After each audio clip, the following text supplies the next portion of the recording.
Okay, everybody, we're starting. Good morning, ladies. We're late. What? That's what she does. Oh, right? Good morning, ladies. Good morning, ladies. Oh, sorry. Late teas. Today is a very auspicious day, as we know. This is just one of everybody's, I think, favorite days of the year. It's like, first of all, it's oh my gosh, which means it's Parsha's the gosh. In case, yeah, it's really Parsha's oh my gosh. Sorry? Oh yeah, definitely. You would not be the only one. So we're gonna do some like sets of Derek here, meaning that this ain't gonna be 10 minutes. I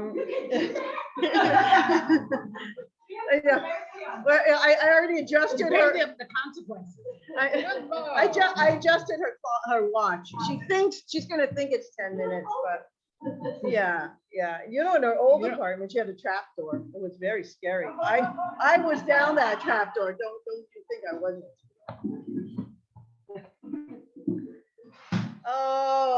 Okay. Kushlema, Sivya Basleya. Amen.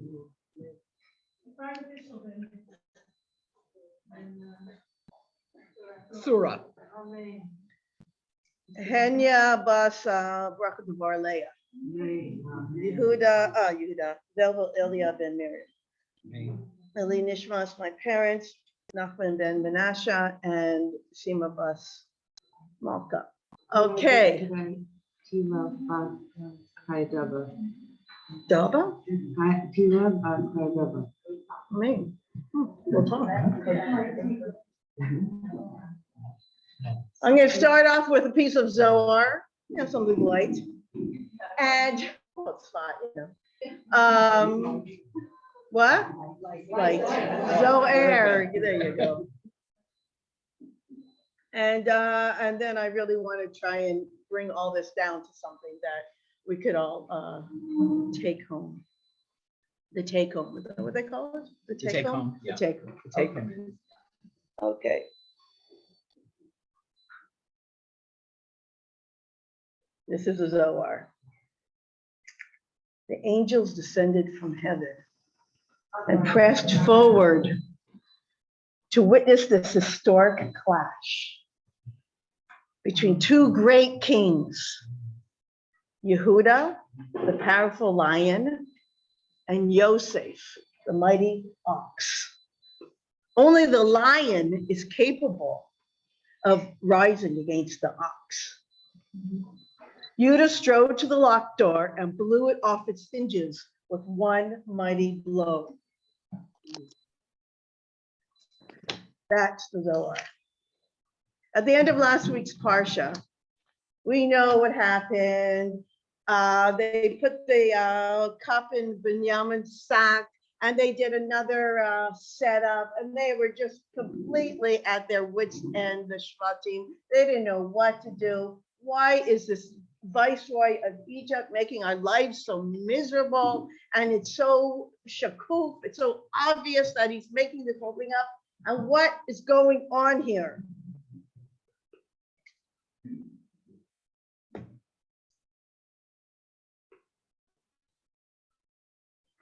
And Yehuda is fed up. He's fed up. And he decides, time to confront Yosef. He says, you know it was a setup. You know that you did all this for nothing. Because if I return to my father without the boy, he's going to feel like 3 died on the same day. My wife, Rachel, and Yosef, and Binyamin.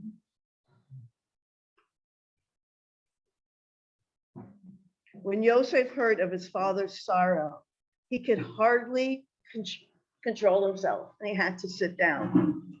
Yehuda is furious. They say that blood dripped from his eyes. They say that his hair went through 5 layers of clothing and stuck out. he ground iron bars with his teeth.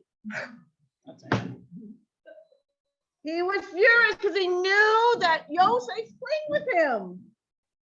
Yosef says to Yehuda, why are you doing all the talking while your brothers are like, everybody froze. Nobody could do anything. Only Yehuda comes forth. And we're going to talk about this at the end. And remind me about this, okay? Remind me. Why, this is the hint. Me? Don't remind me. I claimed responsibility for Binyamin to my father. I said, if I don't bring him back, I'll lose both worlds, this world and the next one. How can I return to my father without the boy? So Yosef replies, your other brother, Yosef, was not a thief, nor did he do to you any harm. Yet you said to your father he was torn to pieces by an animal. In that case, you can certainly tell your father that this bro, who is a thief and did do wrong, tell him the rope has followed the pail. The rope has followed the pail. This is Zohar or is this the Medrash? This is the Medrash. Yosef continues, why didn't you consider your father's pain when you sold your brother for 20 silver pieces? When Yehuda heard this, he began to scream and cry, but how can I return to my father without the boy?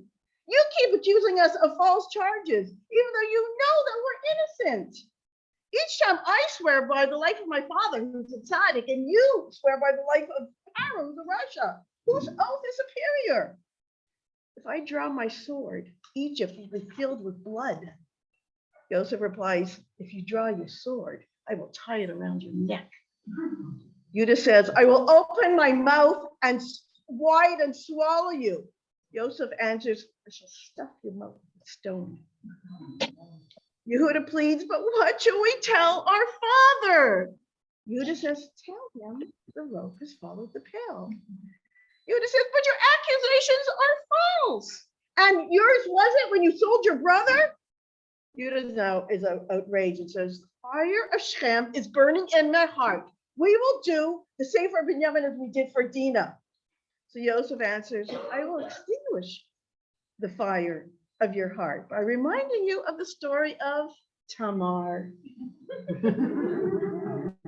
Yehuda threatens, I shall dye all the markets of Egypt with blood. Joseph says, that suits you well. Didn't you dye a garment with blood and present it to your father? Yehuda's rage reached such a climax, he threatened to destroy Egypt until no one was left alive. The ordeal which Joseph had to put his brothers through was almost as painful for him to give out the retribution as it was for them to receive it. He was emotionally drained. His brothers had suffered enough. It was obvious that they had done tshuva. The ordeal of this intense, excruciating day had come to an end, and with it, the interminable ordeal of the last 22 years. Yosef felt a certain release, and many emotions, sorrow, joy, hope, and love. He could no longer contain himself. He threw back his head and he wept out loud, gulping sobs. The brothers watched him in astonishment. Yosef could barely speak. You say you cannot find your brother Yosef? That's right, Your Excellency, said Judah. Then you need not look further. I am not Your Excellency, my dear brothers. I am not Your Excellency, my dear brothers. I am Yosef. Is my father still alive?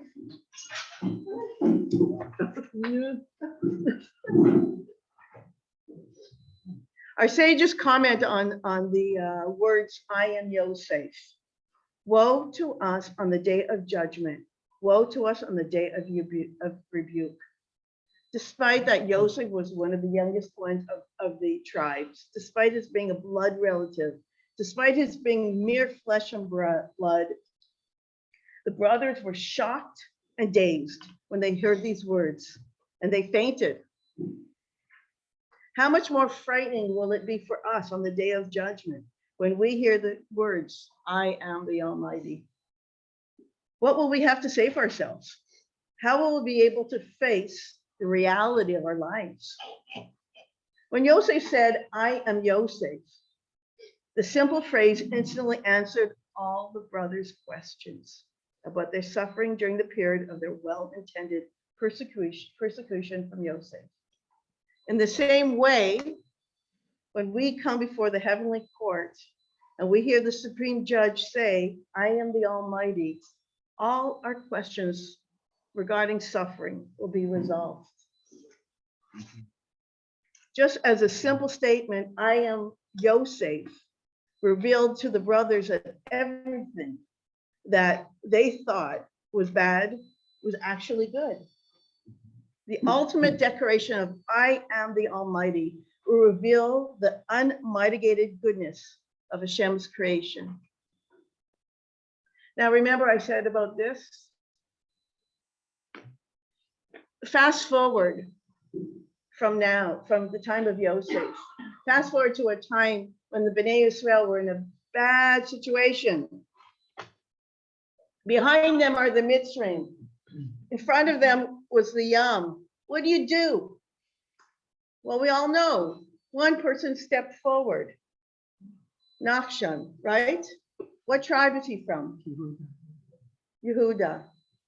Fast forward. The Bnei Israel have to go into Canaan and they're scared. And who goes first? Kalev.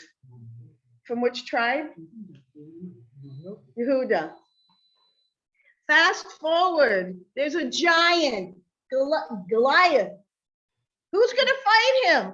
Who is going to fight him? This little pixel shepherd, David. From which tribe? Yehuda. We are all Yehudas or Yehudim. This is a time when everyone has to realize, everyone froze, no one can move except for Yehuda. Why? Because Yehuda came up to the plate. Yehuda saw something has to be done. B'makom she'ein ish tishtadel liot ish. And it says tishtadel, you just try. The Lubavitcher Rebbe says that if you see something that needs to be fixed or changed, it could be that Hashem put you in that situation because you're the one who needs to do it. So when we see something that needs to be changed or fixed, we have to remember that we are all inside of all of us, this potential for royalty. We are royalty. We are all queens. And today is Zos Chanukah. And Zos is, sometimes, you have a moment where it's a Zos moment.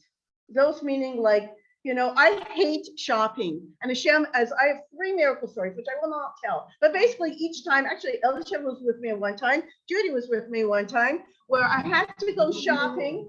That 3 times when I had to go shopping, I literally, the first store I went into, I found what I needed. Because Hashem knows I don't want to spend my time shopping. And what did we do? We said, that's the outfit. That's it. And I tried it on and I left the store. And I'm not joking. 3 times this has happened to me. One time with El Shev and Bnei Brak, one time with Judy in Rosh Pina, and another time it was shoes in Yerushalayim. Yeah, I guess so.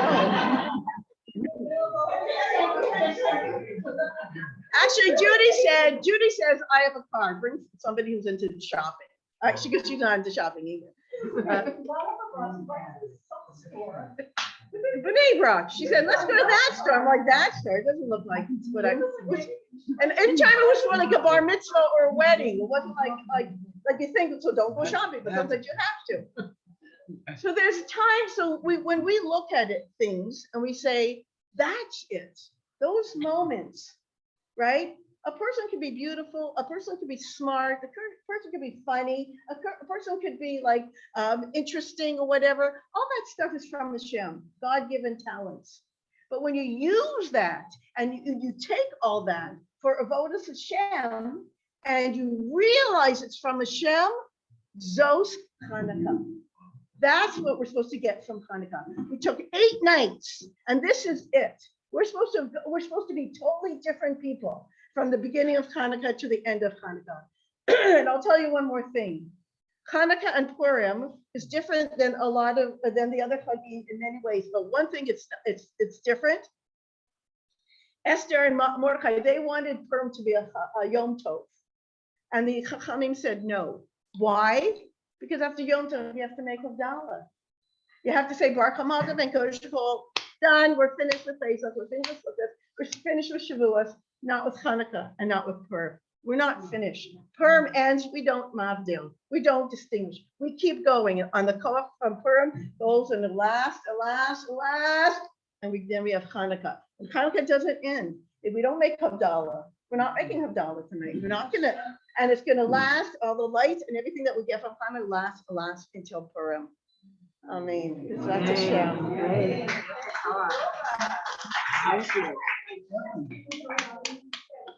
And then you said, and then Joseph saw that they did too, but he didn't say how he knew. How did he know that? Because he saw